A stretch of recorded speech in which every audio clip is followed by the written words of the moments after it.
சுதந்திர தினம். சுதந்திர நாட்டில் சுகமாக நாம் வாழ்கிறோம். இதற்காக பாடுபட்ட முகம் தெரிந்த முகம் தெரியாத அனைவரையும் நினைவு கூர்வோம். சுதந்திரத்தென்றல் சுகமாய் வீசுகிறது. இதற்காக ஆங்கிலேயரிடம் அடிபட்டு மிதிபட்டு குண்டடிப்பட்டு உறுப்பு இழந்து காலம் முழுதும் காயங்களுடன் போராடி நீர் ஓட வேண்டிய இடங்களில் சாலைகளில் அவர்களின் இரத்த ஆறு அல்லவா ஓடியது. அடிபட்டு சாய்ந்த போதும் ஐயோ என்றோ அம்மா என்றோ கூறாமல் ஒரு சாரர் ஜெய்ஹிந்த் என்று வீர முழக்கமிட்டனர். ஒரு சாரர். இந்த கோஷத்தை உருவாக்கியவர் தமிழகத்தை சேர்ந்த தியாகி செண்பகராமன். மற்றொரு புறம் சத்தியமேவ ஜெயதே மதன் மோகன் மாளவிகா.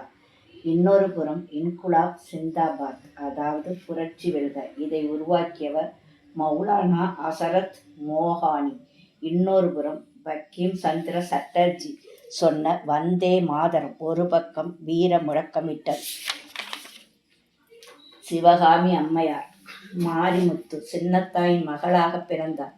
நாட்டுக்காகவே வாழ்ந்தார். தர்மபுரியிலிருந்து இவர் குடும்பம் மலேசியாவுக்கு செல்ல இவர் கோலாலம்பூரில் படிக்க நேதாஜி சுபாஷ் சந்திர போஸின் பேச்சால் ஈர்க்கப்பட்ட சிவகாமி இளம் இந்திய தேசிய இராணுவத்தில் பாலக் சேனா குழுவில் சேர்ந்தார். 1942 to 1945 வரை சமூக நல விடுதியில் பராமரிப்பு மற்றும் தலைவர்.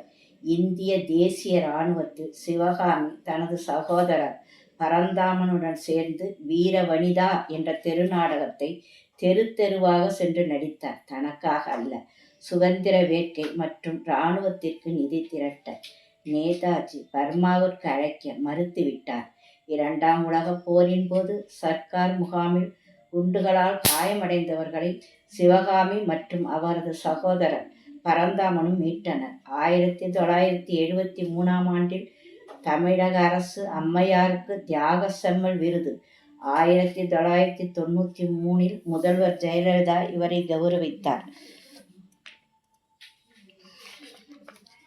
அண்ணல் தங்கோ வேலூர் மாவட்டத்தில் முருகப்பன் மற்றும் மாணிக்கம்மாள் பெற்றெடுத்த சுவாமிநாதன் பிற்காலத்தில் தனித்தமிழில் அண்ணல் தங்கோ என தன் பெயரை மாற்றிக்கொண்டார். தன் சுய முயற்சியால் தமிழ் மற்றும் பல மொழிகளில் புலமை பெற்றார். இவர் 1918இல் காங்கிரஸில் சேர்ந்து கள்ளுக்கடை மறியலில் 6 மாத சிறை. பின்பு தேசிய கொடியை ஏற்று ஆங்கில அரசு விதித்த தடையை மீறி கொடியையும் ஏற்றி வெள்ளையனே வெளியேறு என்று முழக்கமிட்டார். ஆங்கிலேயர்கள் சும்மா இருப்பார்களா? விளைவு 7 மாதங்கள் கடுங்காவல் சிறை. மீண்டும் மீண்டும் சிறை. 1927இல் நீல் சிலை சத்தியாகிரகத்தில் கலந்து கொண்டு சிலை உடைக்க முயன்றபோது கைது. விளைவு ஓராண்டு கடுங்காவல் சிறை. இதுபோல பல போராட்டங்களில் பங்கேற்று 5 முறை சிறை சென்றார். காந்தியடிகளை அழைத்து தீண்டாமை ஒழிப்பு நல நிதியை தர பெற்றுக்கொண்ட காந்தி இவர் ஏற்பாடு செய்திருந்த பொதுக்கூட்டத்தில் கலந்து கொள்ளாமல் ஆம்பூர் பொதுக்கூட்டத்தில் பேசிவிட்டு செல்ல மனமுடைந்த அவர் காங்கிரஸில் இருந்து விலகினார். பின்னர் நீதி கட்சியில் இணைந்தார். ஆண்டுதோறும் பொங்கல் விழாவை வேலூரில் கொண்டாடி அதில் பல தமிழ் அறிஞர்கள் மற்றும் சான்றோர்களை கலந்து கொள்ள வைத்து தமிழ் உணர்வை வளர்த்தார். 1937 மற்றும் 1938இல் தமிழர் உரிமை மாநாடுகளை நடத்தினார். வாழ்நாள் முழுவதும் திருக்குறள் நெறியை பரப்பவும் தனித்தமிழை வளர்க்கவும் பாடுபட்டார். 2008ஆம் ஆண்டு அவருடைய நூல்கள் நாட்டுடைமையாக்கப்பட்டன. சிவராமன் தமிழகத்தை சேர்ந்த பத்திரிகையாளரும் இந்திய விடுதலை போராட்ட வீரரும் ஆவார். தினமணி பத்திரிகையின் ஆசிரியராக 54 ஆண்டுகள் பணியாற்றியவர் சிவராமன். திருநெல்வேலி மாவட்டத்தை சேர்ந்தவர். நெல்லை இந்து கல்லூரியில் பயின்றபோது மகாத்மா காந்தி சிவில் ஒத்துழையாமை இயக்கத்தில் கலந்து கொள்ள 1921இல் இளைஞர்களை அழைக்க இவர் அழைப்பை ஏற்று போராட்டத்தில் பங்கேற்க 18 மாத சிறை தண்டனை. கல்லூரி படிப்பு தடைபட்டது. சிறை வாழ்க்கை முடிந்து முன்னணி தமிழ் பத்திரிகை காந்தி அதில் சேர்ந்தார். ராஜாஜியின் உப்பு சத்தியாகிரகத்தில் பங்கேற்க அந்த வேலையையும் விட்டுவிட்டார். படிப்பும் நின்றது, வேலையையும் விட்டுவிட்டார். யாருக்காக? நாட்டிற்காக. மீண்டும் 20 மாதம் சிறை. மறுபடி விடுதலை. மறுபடியும் காந்தி பத்திரிகையில் சேர்ந்தார். பின் 1944 முதல் 1987 வரை தினமணி ஆசிரியர். ஆனால் பல புனைப்பெயர்கள் கட்டுரைகள் எழுதினார். தீவிர காங்கிரஸ்காரர், காமராஜரின் பற்றாளர். கொடுமுடி கோகிலம் என அழைக்கப்பட்ட கே.பி. சுந்தராம்பாள் அவர்கள் காங்கிரஸ் பிரச்சாரங்களில் ஈடுபட்டு கதர் இயக்கம், தீண்டாமை ஒழிப்பு, வெள்ளை ஏகாதிபத்திய எதிர்ப்பு ஆகியவை தொடர்பான பாடல்களை பாடி வந்தார். காமராஜர் ஆட்சியின் போது 1958 தமிழ்நாடு சட்டமன்ற மேலவை உறுப்பினர் ஆனார். ஆர். பாலாஜி ராவ் இந்திய அரசியல்வாதி மற்றும் இந்திய சுதந்திர போராட்ட வீரர். பாலாஜி இந்திய சுதந்திர இயக்கத்தில் சேருவதற்கு முன்பு வழக்கறிஞராக பயிற்சி பெற்றார். அரசியலில் சேர்ந்து சென்னை மகாஜன சபையின் ஸ்தாபக உறுப்பினர்களில் ஒருவர். சாமிநாத ஐயருடன் இந்திய தேசிய காங்கிரஸில் முதல் அமர்வில் இவர் தஞ்சையை முன்னிலைப்படுத்தினார். செங்கல்பட்டு நிவாரண நிதியை நிறுவினார். கே.பி. ஜானகி அம்மாள் இந்திய விடுதலை போராட்ட வீராங்கனை, மேடை நாடக கலைஞர், விவசாய சங்கத்தின் தலைவர்களில் ஒருவர், ஜனநாயக மாதர் சங்கத்தின் தலைவர்களில் ஒருவர். 1936 காங்கிரஸில் சேர்ந்த இவர் காங்கிரஸ் கமிட்டியில் அலுவலக பொறுப்பாளர். பின்னர் கம்யூனிச கருத்துக்களால் ஈர்க்கப்பட்டு 1940 ஒன்றுபட்ட இந்திய கம்யூனிஸ்ட் கட்சியில் சேர்ந்து 1967 தமிழ்நாடு சட்டமன்றத்திற்கு தேர்ந்தெடுக்கப்பட்டார். ஜனநாயக மாதர் சங்கத்தின் முதல் தலைவர். என்.ஆர். தியாகராஜன் தியாகமாகவே வாழ்ந்தவர். ஒரு தமிழக அரசியல்வாதி மற்றும் விடுதலை போராட்ட வீரர். இந்திய விடுதலை போராட்டத்தில் தீவிரமாக பங்கு கொண்டு 1930 முதல் 1946 வரை 4 முறை 5 ஆண்டுகள் சிறை. சென்னை மாநிலத்தில் 2வது சட்டமன்றத்தில் 1957 இந்திய தேசிய காங்கிரஸ் சார்பாக தேர்ந்தெடுக்கப்பட்டார். 1968 தமிழ்நாடு சட்ட மேலவை உறுப்பினராகவும் இருந்தார். அவர் நினைவை போற்றும் வகையில் தேனியில் பல இடங்களில் அவரது பெயர் வைக்கப்பட்டிருக்கின்றன. தேனி அரசு மருத்துவமனைக்கு என்.ஆர். தியாகராஜன் நினைவு அரசு மருத்துவமனை என அன்றைய முதல்வர் எம்.ஜி.ஆர். பெருமை சேர்த்தார். அவர் வாழ்ந்த வீடு உள்ள பகுதிக்கு என்.ஆர். தியாகராஜன் நகர் என பெயரிடப்பட்டது. அந்த நகர் செல்லும் சாலைக்கும் அவர் பெயரே வைக்கப்பட்டது. மற்றும் அவர் பெயரில் மக்கள் மன்றம், நகர்மன்ற கூட்ட அரங்கம், தேனி அருகில் கோபாலபுரத்தில் ஒரு தொடக்கப்பள்ளிக்கு அவர் பெயர், தேனி அருகில் ஒரு ஊரில் அவர் பெயரில் ஒரு தெருவிற்கு பெயர், தேனியின் தியாக வரலாறு என்றொரு நூலும் இவர் பெயரில் உள்ளது. சந்தானம் தமிழ்நாட்டை சேர்ந்த இந்திய அரசியல்வாதி மற்றும் சமஸ்கிருதம் மற்றும் ஆங்கில மொழிகளில் ஆழ்ந்த நூலறிவை கொண்ட அறிஞர் சந்தானம். இவர் சென்னை சட்டக்கல்லூரியில் சட்டம் பயின்றார். மகாத்மா காந்தி மீது ஈடுபாடு கொண்ட சந்தானம் இளமையில் இந்திய தேசிய காங்கிரஸ் கட்சியில் சேர்ந்து இந்திய விடுதலை இயக்கத்தில் இணைந்து விடுதலை போராட்டங்களில் பங்கு கொண்டார். ஒருங்கிணைந்த தஞ்சாவூர் மாவட்டத்தின் காங்கிரஸ் முகவர்களில் ஒருவராக இருந்தார். 1920 கைத்தறி பிரச்சாரத்தின் பொறுப்பை ஏற்றார். உள்ளூர் அளவில் கள்ளுக்கடை மறியலில் ஈடுபட்டார். 1930 ராஜாஜி தலைமையில் நடைபெற்ற வேதாரண்யம் உப்பு சத்தியாகிரக போராட்டத்தில் கலந்து கொண்டு 6 மாதம் சிறை. சபர்மதி ஆசிரமத்தில் தனது மனைவியுடன் சேவை செய்தார். விடுதலை போராட்டத்தில் கலந்து மறுபடியும் சிறை. அப்போது அவர் மனைவி இறந்துவிட்டார்.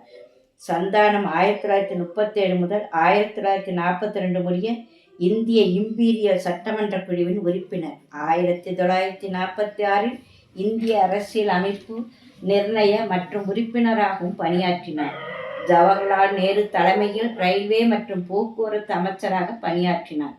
1962 இந்தியாவில் ஊழலை ஒழிப்பது குறித்து பரிந்துரைகள் வழங்கும் குழுவிற்கு சந்தானம் தலைவர். நியமித்தவர் லால் பகதூர் சாஸ்திரி அவர்கள். 1964 மத்திய விழிப்புணர்வு ஆணையத்தை அவர் கமிட்டி அமைத்தது. 1976 அவரின் பரிந்துரையின்படி இந்திய அரசில் ஊதியம் பெறும் ஊழியர்கள் மற்றும் அதிகாரிகளுக்கான நடத்தை விதிகள் நடைமுறைப்படுத்தப்பட்டது. விடுதலைக்கு பின் தமிழ்நாட்டின் வளர்ச்சிக்காக ராஜாஜி மற்றும் காமராஜருடன் சேர்ந்து பணியாற்றினார். இந்தியன் எக்ஸ்பிரஸ் ஆங்கில நாளிதழின் முதல் தலைமை ஆசிரியர். பின்னர் ஹிந்துஸ்தான் டைம்ஸ் ஆங்கில நாளிதழின் இணை ஆசிரியர். தமிழ், சமஸ்கிருதம் மற்றும் ஆங்கில மொழிகளில் புலமை பெற்ற சந்தானத்தின் படைப்புகள் பாரதிய வித்யா பவன் நிறுவனம் வெளியிடப்பட்டது. சிப்பாய் கழகத்தின் மூலம் இந்திய சுதந்திர போராட்டத்தை ஆரம்பித்தது மங்கள் பாண்டே. வாரன் கேஸ்டிங் பாலியல் வன்முறைகள் மற்றும் ஊழல்களை வெளிக்கொண்டு வந்ததற்காக ஆங்கிலேயர்களால் தூக்கு தண்டனை விதிக்கப்பட்ட முதல் இந்தியர் நந்தகுமார். பகத்சிங்குடன் தூக்கு மேடை ஏறிய தேசபக்தர் சிவராம் ராஜகுரு. வெள்ளைக்காரன் கையால் சாக மாட்டேன் என்று தன்னைத்தானே சுட்டுக்கொண்ட சந்திரசேகர ஆசாத். இந்திய சுதந்திரத்திற்காக 18 வயதில் தூக்கு மேடை ஏறிய மிக இளைய தேசபக்தன் குதிராம் போஸ். இந்திய தேசிய இராணுவத்தை உருவாக்கி பிரிட்டிஷாரை ஓட வைத்த சுபாஷ் சந்திர போஸ்.